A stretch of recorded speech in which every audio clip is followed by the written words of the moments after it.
WOTCCASIA, welcome back to the channel. Today's battle is on the Malinovka map, and we've got minigin from 1AR. He's in the BZ-176, the Tier 8 Chinese premium heavy tank with the rockets. Now, he's going to have an mate in the same tank. At the bottom tier, it's a Tier 8, it's a Tier 9 game. So this tank's considered quite overpowered at Tier 8, but let's see how it handles Tier 9s. And I can see on the enemy side they've got a Tier 9 BZ-176, which is one of the rewards you can get using your battle pass tokens. This came out last year, I think, early this year, I should say, yeah. Anyway, got 4 rocket charges, and he's going to need all of them to get up the hill here, but let's see how far in front of the other heavy tanks they've managed to get.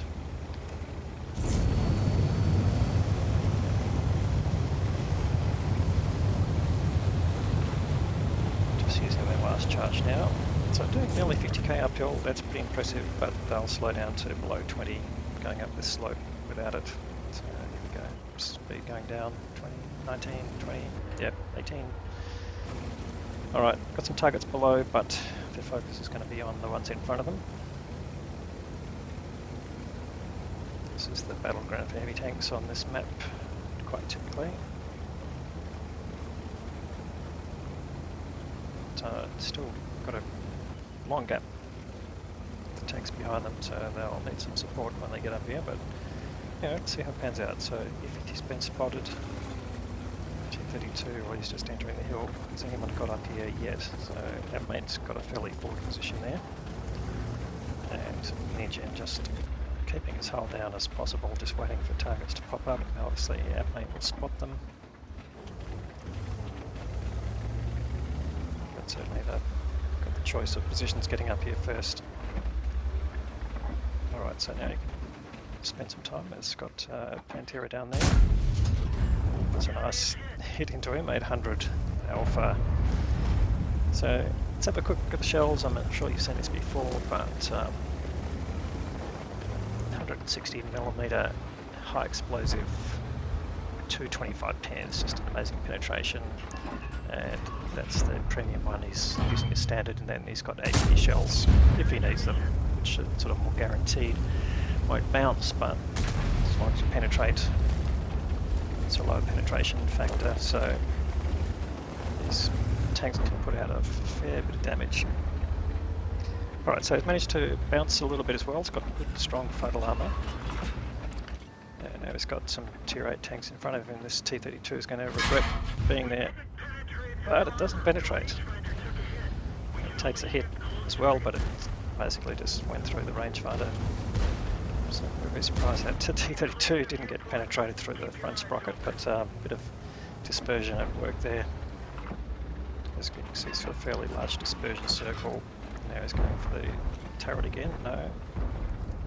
Yes, he's going to go for the T32 and gets him back to the garage in one shot, so 700 odd damage there. He's already accumulated 2.3k of damage, and we are not even halfway through the 4th minute of the game, so it's pretty impressive damage per minute once you get the gun working. Alright, now it's got an ML2, manages to penetrate the top of the turret there. And he's just racking up the damage here. That mate, unfortunately, he's taken a bit of damage. In fact, he's down below fighting 2 tanks, which he may not turn out too well for him. They're both Tier 9s, and he's taking hit after hit, so not sure if he's going to last that long. minigin comes along to see if he can help out.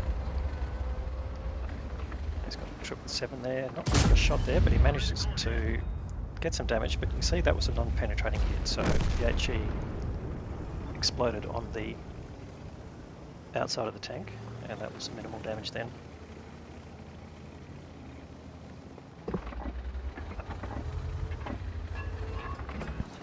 Tries to put some damage into the charioteer and gets a pretty decent hit there. Although a bit of a low roll compared to some of the other ones, but the charioteer taken right down.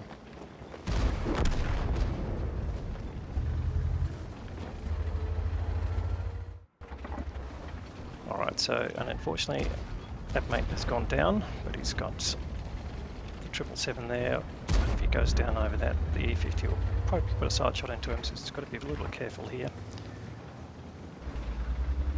Got the dog barking in the background, apologies for that.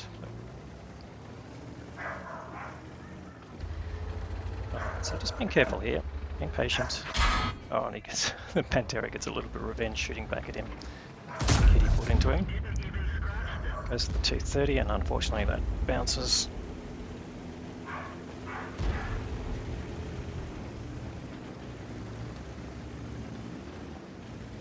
So a bit of a stalemate at the moment.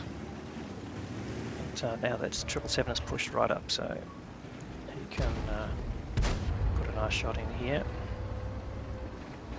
And yes, should penetrate here, which he does. Takes him down to one shottable, certainly as far as the BZ is concerned. And that's brought him up to close to 5k. So not many kills yet. Minigin's got one, but his team's only got one more.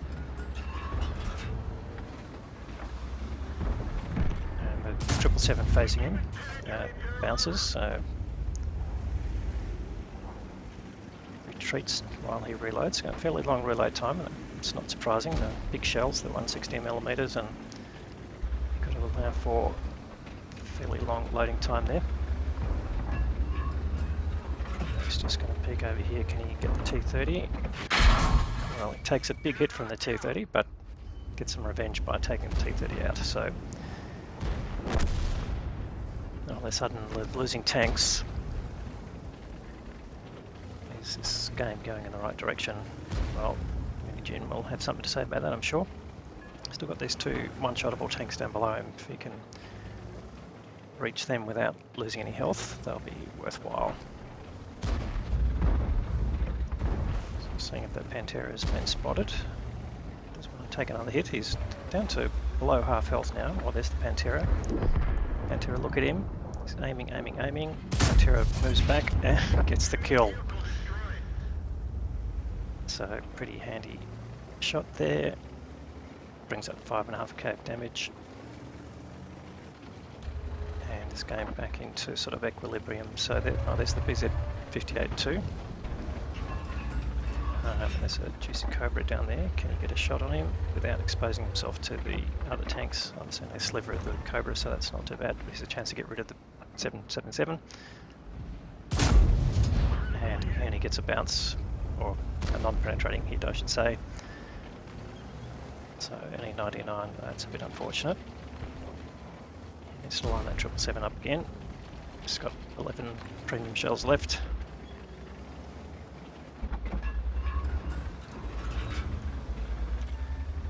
He's been leaped by the Cobra, so he's just going to reach down and bang, sends him back.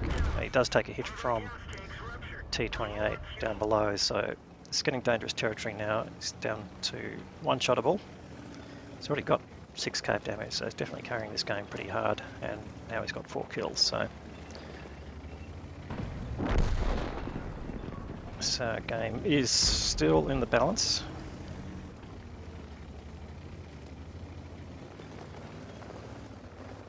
But he's definitely holding the top of the hill pretty strongly. The enemy just have not been able to push up here, and from the rest of the mini-map they're starting to clean up, so I'd say the way it's turning out, as long as they don't lose tanks too quickly, they'll be able to push back here.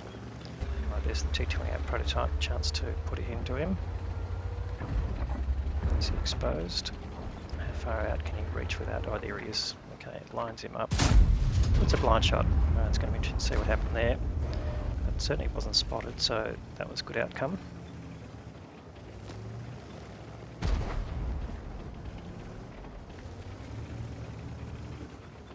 It's a bit hard to tell when tanks go unspotted whether you've even got a chance of landing the shot.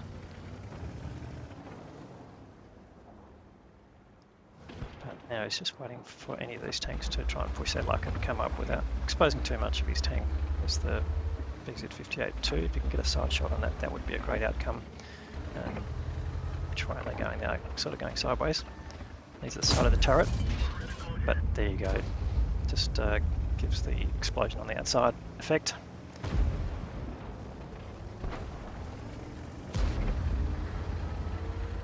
And it's becoming pretty much a battleground here at the top of the hill, but it's being played out now reasonably slowly.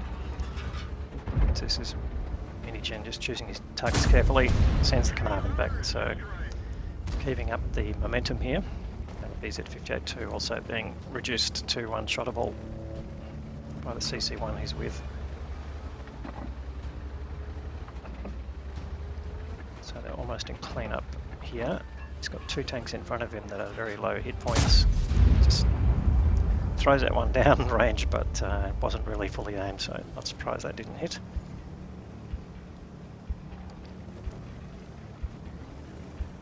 It looks like the TDs down there at C4, C5 are keeping the other tanks back. I can also see a T69. Okay, it's a bit of action down now there at the near the base. Can that CC1 hold that position against a medium tank? That's going to be an interesting outcome, but see how well that T69 plays. Alright, minigin deciding to pull back here. There's two minds whether to go back to base, but it doesn't look like it's needed. The CC1 takes out that T69.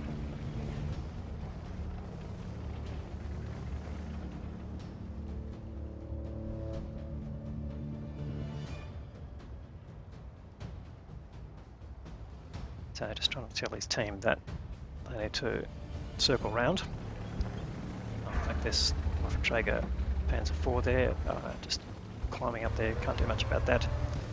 But minigin not wanting to get out in front of these two tanks in front of the enemy side. Given he's one-shottable, he doesn't want to lose the hill. So now down to the last 3 minutes, so this game has slowed down right a lot from being full of damage for the first few minutes. Everyone's basically being very careful. They're all one shot to each other. Here comes the Centurion. No, that's definitely a QL if you can just aim it in, and there it goes. T28 prototype goes down as well, but they lose their CC1.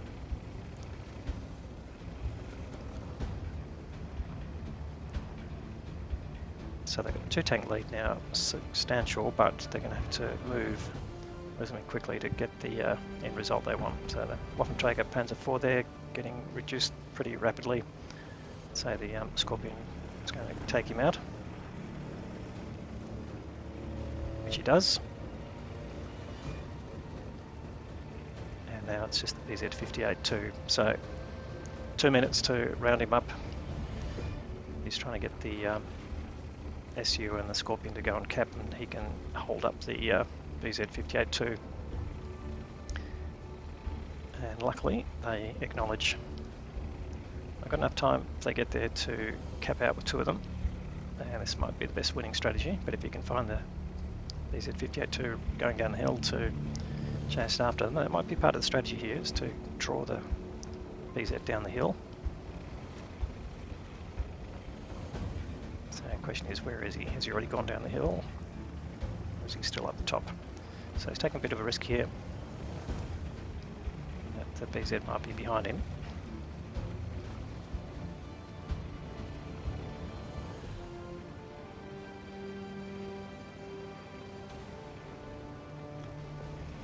So just heading into the trees here, get some cover. There he is, and he's been spotted by the enemy BZ, and he takes him out. So that's a bit unfortunate. He's finished there, showing 7k damage, but we know to put in some blind shots. But here we've got the two TDs sitting there, and he's telling them not to move because obviously your camo is a little bit low when you're moving. 10 seconds to go, and there's 30 seconds on the clock to the end of the game, so they'll get the win here. The BZ won't get in range to spot them, and this will be the win. Alright, great result. Let's go and have a look at the details. Okay, so he's actually ended up with just under 8k of damage there. 6 kills, that's given him the top gun and the high caliber award. Of course, he's blocked 1590, which is, yeah, given the reputation of the BZ, it's that's about average, I would say, for a heavy tank. But he has earned the Ace Tanker Mastery Badge. Let's have a look at the team score. Well, that's impressive. He's finished well on top there. 2,057 base experience. That's just amazing for that tier. Double the damage of, or more than double the damage of the CC1. But we should call him out for good play there. And in fact, the 2 CC1s really getting the best out of the game, apart from minigin, unfortunately outmate with his battle against 2 tier 9s didn't come out all that well, but that's alright, we know he's a great player as well.